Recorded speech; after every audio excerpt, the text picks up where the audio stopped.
Hello friends, and welcome back to Bible class and another week of following Jesus on News Channel 12. Before we get started, I want to give a big shout out to our 5th graders this week. You guys really brought it all to the table and did a tremendous job. You had a big challenge in following up 6th grade from last week, especially Wyatt Smith and his on-scene reporting, getting fake rained on and everything, but you guys really met the challenge and did an amazing job with this week's videos, which, by the way, we have 2 videos this week and not just 1 because we had so many people wanting to participate.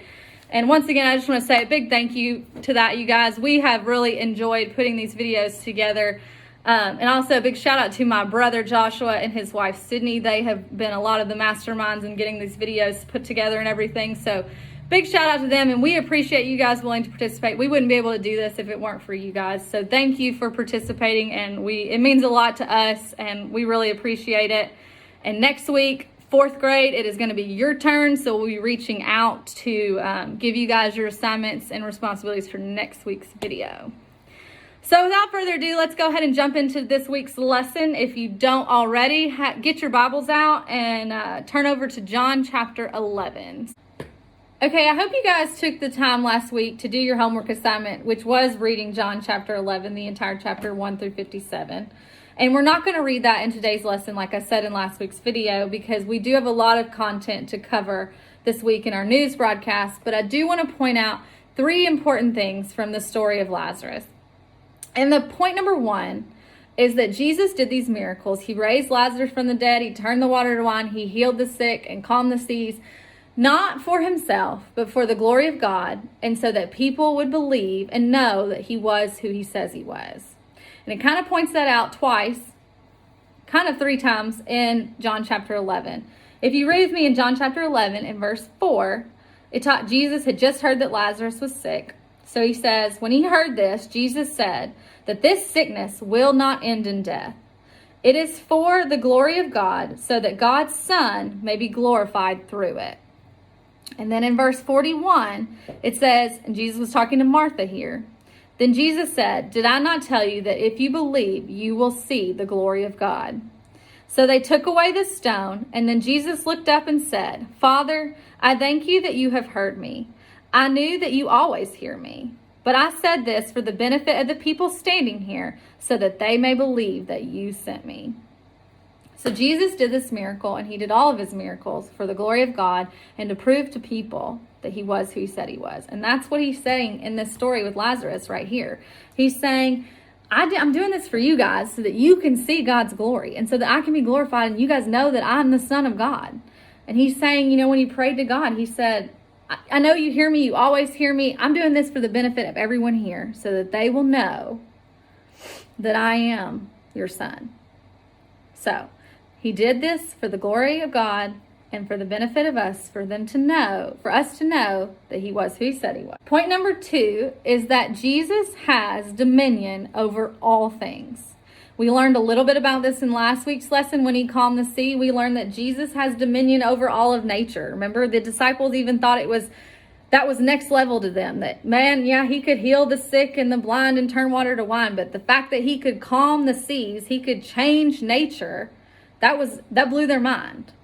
So Jesus has dominion over all things. He had dominion over nature. And even in this situation with Lazarus, and of course what we learn with what we know what happens to Jesus, how he dies and raises again, Jesus has dominion over death. There is nothing in this life or in this world that Jesus does not have control over. He has control over all things. Okay, so the third and final point I want to make is that this is one of Jesus's last public miracles. It's not his very last miracle, but it's one of his last public miracles. Jesus's life at this point has already been in danger. In fact, in verse 8 of chapter 11, it says, but Rabbi, in a short while ago, the Jews there tried to stone you, and yet you want to go back? Jesus knows that Lazarus is sick, and he tells his disciples, he said, come on, let's go back and see Lazarus. But the problem with that is that Lazarus lived in a town called Bethany, and Bethany was only about 2 miles away from Jerusalem. And Jerusalem was the epicenter of Jesus's problems. It's where all of his enemies lived. Not all of them, but a lot of them lived. And So he goes back there knowing that the danger he could be in, and he raises Lazarus from the dead, and a lot of people see it, and they believe in him. And then some of the people run back and tattletale to the Sanhedrin about what Jesus has done. And when the Sanhedrin hear about this, they're furious. At this point, they don't even know what to do anymore. In fact, it says in chapter 11, in verse 48, it says, if we let him go on like this, everyone will believe in him.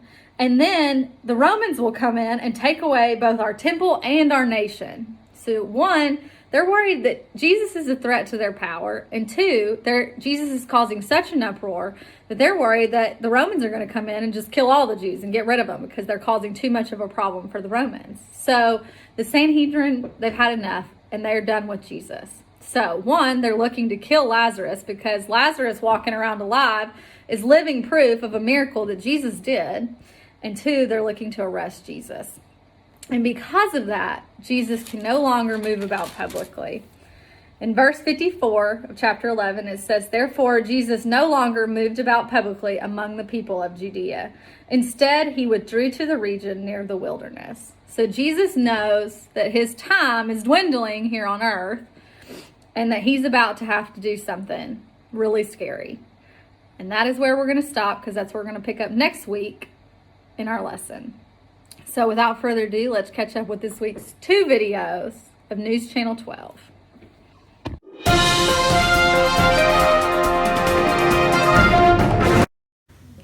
Good evening, and thank you for joining us here on News Channel 12 with all the news that is news in Judea, Samaria, and Galilee. Our main story tonight comes from Bethany, a small suburb just outside of Jerusalem, with several of our leading Jewish families making their way to a funeral for a dear brother and a reported close friend of Jesus of Nazareth.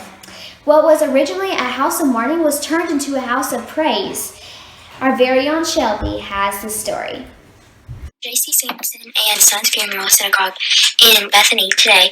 Mourners gathered to pay their respects to Lazarus, a wealthy and prominent member of the Jerusalem Committee and brother of Mary and Martha, after suffering an illness for some time and several attempts to call Jesus to possibly help Lazarus, unfortunately passed away, but not for long. Tell us what happened here.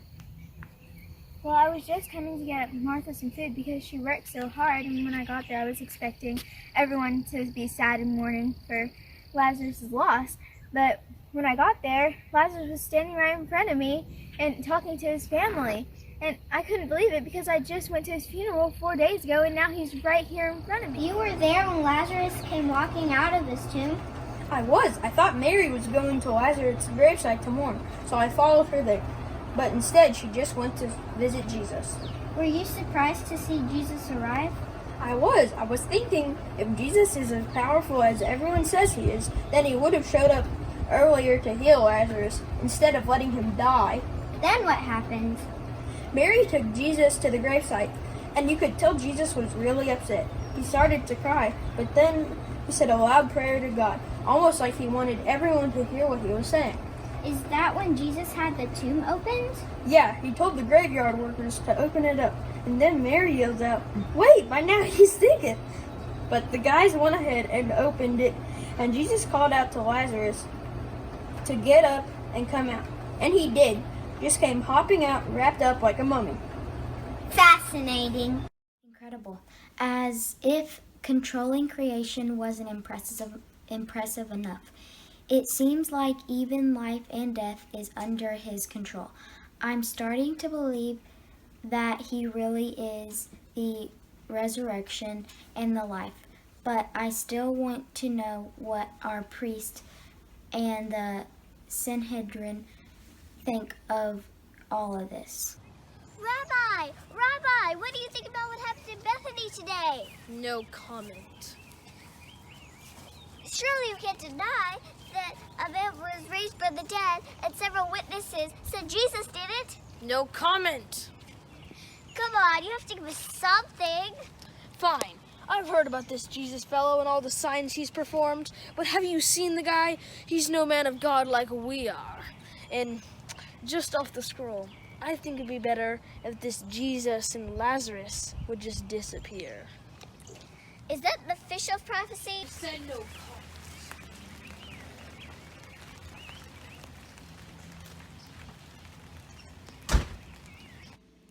Interesting. I would have expected the high priest would be excited that somebody of Jesus's ability was actually here. We'll keep a close eye on what happens next, especially since Passover is just around the corner. Will Jesus show up? How will the people respond? How will the Jewish leaders respond? Stick with us to find out first. Got all the leaven out of your house? We'll hear one expert tip on how to make sure your bread doesn't accidentally rise.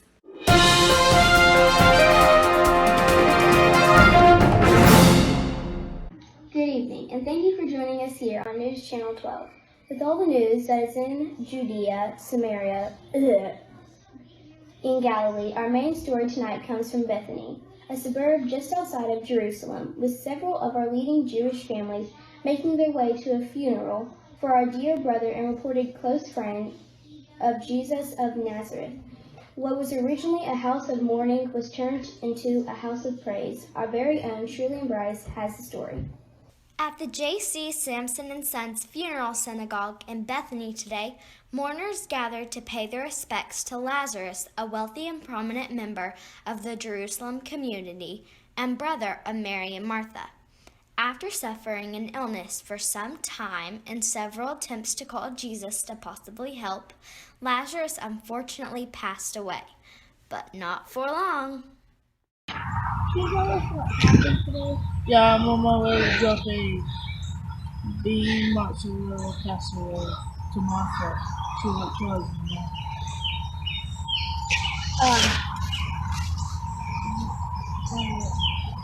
We were walking, we expect everyone to be still sad, but then we saw there was Lazarus sitting up and talking with his family. I mean, we just went to his funeral 4 days ago. We couldn't believe it. Hello and welcome back to First Century News, where we have a live reporter at the scene of Jesus raising Lazarus. He has a witness who's seen the entire event from Jerusalem. Thanks, John. I'm here in the scene with a witness from Jerusalem who came and saw the entire event. And you were there when Lazarus came walking out of the tomb, right? I was. I thought Mary was going to see Lazarus' gravesite to mourn. So I followed her out there, but she was actually going out there to see Jesus. Were you surprised to see Jesus arrive? I was. I was thinking if Jesus was as powerful as everyone says he was, he would have showed up earlier to heal Lazarus instead of just letting him die. And then what happened? Well, Mary took Jesus to the gravesite, and you could tell Jesus was really upset. He even started to cry. But then he said a loud prayer to God, almost like he wanted everyone to hear what he was going to say. Is that when the tomb opened? Yeah, he told the grave workers to open it up, and then Mary yelled out, "Wait, he stinketh by now." But the guys went ahead and opened it up, and Jesus called out to Lazarus to get up and walk out, and he did. He came out dressed all like a mummy and everything. There you have it, folks. There is an account of the event of Lazarus being raised from the dead. Incredible. As if controlling creation wasn't impressive enough, it seems like life and death is under his control. I'm starting to believe that he is the resurrection and the life. But I still want to know what our priests and Sanhedrin think about this. Let's turn it over to Mason, who's tracking down one of the members of the Sanhedrin right now. Mason, over to you. Rabbi, what do you think happened down in Bethlehem today? No comment. Sir! But you can't deny that a man was raised from the dead, and there's so many witnesses that say Jesus did it. No comment. Surely you give us something. Look, I've heard the same stories that you have about the man named Jesus performing all these signs. He is no man of God like us. Off the scroll, let's just say we would be better off if Jesus and Lazarus just disappeared. Is that your final prophecy? Yes.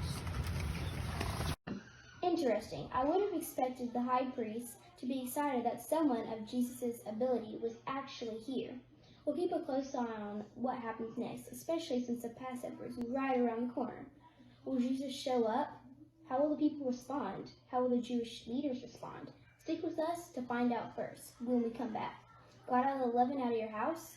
We'll hear one expert's tips on how to make sure your bread doesn't accidentally rise.